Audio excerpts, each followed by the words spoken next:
ये कहानी है हरदेव सिंह की, एक ऐसे किसान की जिसने कठिन समय में भी जमीन का साथ नहीं छोड़ा और जिसने यह साबित कर दिया कि जो किसान मिट्टी की आवाज सुन लेता है वह कभी हारता नहीं। हरदेव सिंह की उम्र लगभग 50 साल थी। शरीर दुबला पतला, चेहरे पर धूप से झुलसी झुर्रियां, लेकिन आंखों में अजीब सी चमक। वह अपने परिवार के साथ एक कच्चे मकान में रहता था। उसके परिवार में थे पत्नी सरोज देवी, बेटा अमन, बेटी राधा। देव के पास ज्यादा जमीन नहीं थी, सिर्फ 3 बीघा, लेकिन वह उन 3 बीघों को ऐसे संभालता था जैसे कोई माँ अपने बच्चों को संभालती है। हरदेव रोज सुबह सूरज निकलने से पहले उठ जाता। सबसे पहले वह अपने खेतों में जाता, मिट्टी को हाथ में लेकर सूंघता और बुदबुदाता। आज कैसी हो माँ? लोग उसका मजाक उड़ाते, हरदेव पागल हो गया है, मिट्टी से बातें करता है। लेकिन हरदेव जानता था कि मिट्टी बोलती है, बस सुनने वाला चाहिए। समय बदल रहा था। गांव में बड़े बड़े व्यापारी आ गए थे।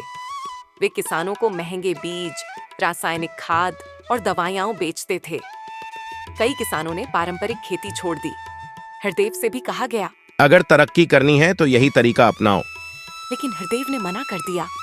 एक साल बारिश नहीं हुई, खेत सूखने लगे, कुएं का पानी नीचे चला गया, गांव में हाहाकार मच गया। कई किसानों ने खेती छोड़ दी, कुछ लोग शहर चले गए।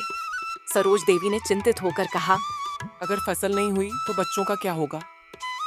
अगर हम हिम्मत हार गए तो मिट्टी भी हमसे रूठ जाएगी। हरदेव ने उस साल भी अपने देसी बीज बोए। लोगों ने फिर हंसी उड़ाई, लेकिन हरदेव ने खेत नहीं छोड़ी। हरदेव का बेटा अमन पढ़ा लिखा था। वह शहर नौकरी करना चाहता था। उसने कहा, बाबा, खेती में कुछ नहीं रखा। हरदेव ने सिर्फ इतना कहा, अगर तुम जाओगे तो जाओ, लेकिन अपनी मिट्टी को मत भूलना। सूखे के बीच हरदेव के खेत में हल्की सी हरियाली दिखने लगी। बाकी खेत बंजर थे। गांव वाले हैरान थे। धीरे धीरे हरदेव के खेत में अच्छी फसल तैयार हो गई।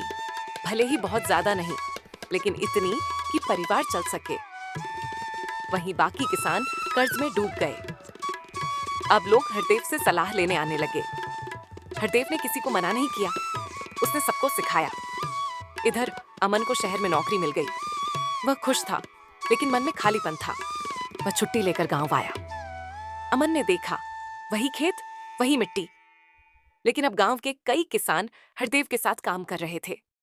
अमन ने कहा, बाबा, आपने तो कमाल कर दिया। हरदेव मुस्कुराया।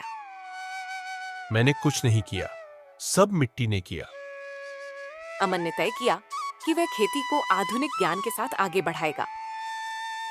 अब पिता पुत्र मिलकर काम करने लगे। जैविक खेती, पानी संरक्षण बच्चों को सिखाना कुछ सालों में धर्मपुर गांव जैविक खेती के लिए मशहूर हो गया। बाहर से लोग सीखने आने लगे। हरदेव बूढ़ा हो गया, लेकिन उसकी सोच जवान रही। वह बच्चों से कहता, जो जमीन का सम्मान करेगा, जमीन उसका जीवन संवार देगी। तो दोस्तों, किसान और मिट्टी का रिश्ता सबसे पवित्र होता है। धैर्य और परंपरा में बहुत ताकत होती है। प्रकृति के साथ चलने वाला कभी हारता नहीं। सच्ची तरक्की वही है जो सबके काम आए। अपनी जड़ों को कभी मत भूलो।